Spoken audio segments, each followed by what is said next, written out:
Trump যখন বাইরের দেশে সফরে যান তার আগেই রাতের অন্ধকারে শুরু হয় এক অবিশ্বাস্য মিশন। হ্যাঁ, ৬৮ টন ওজনের দুর্গের মতো গাড়িবহর হাজার হাজার কিলোমিটার দূরে পৌঁছানোর জন্য শুরু হয় এক মহাযজ্ঞ। ব্যাংক ভল্টের মতো তোলা হয় এই গাড়ি বিশাল সব কার্গো বিমানে। কিন্তু এটা তো কেবল শুরু মাত্র।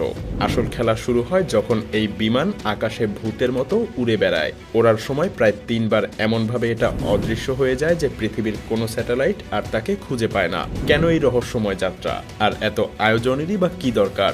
চলুন জেনে নেওয়া যাক। এই রহস্যের শুরু হয় একটা রাতে।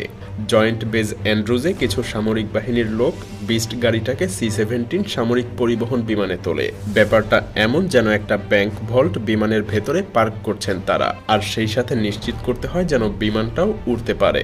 কারণ এই বিস্ট গাড়িটার ওজন প্রায় ৯,০০০ কেজি। এটা এমন ভারী যে বিমানের ভুল জায়গায় রাখলে পুরো বিমানের ভারসাম্য নষ্ট হয়ে যাবে। তাই ৩ জন বিশেষজ্ঞ পুরো ৪৫ মিনিট সময় নেয় শুধু এই একটা গাড়িকে বিমানের সঠিক জায়গায় রাখতে।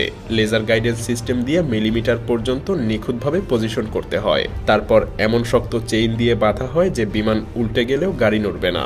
সেই বিকেলেই C-17 বিমানটা টেক অফ করে। কিন্তু এই বিমানের নাম ৩ বার বদলাবে আকাশেই, কারণ যাতে কেউ ট্র্যাক করতে না পারে। ঠিক যেমন গোপন এজেন্টরা ভুয়া নাম ব্যবহার করে, এই বিমানও তেমনি ভুয়া পরিচয় ব্যবহার করে নিজেকে হাইড রাখতে। পরের ১৪ ঘন্টা ধরে এই বিমান একদম আলাদা পথে ওড়ে।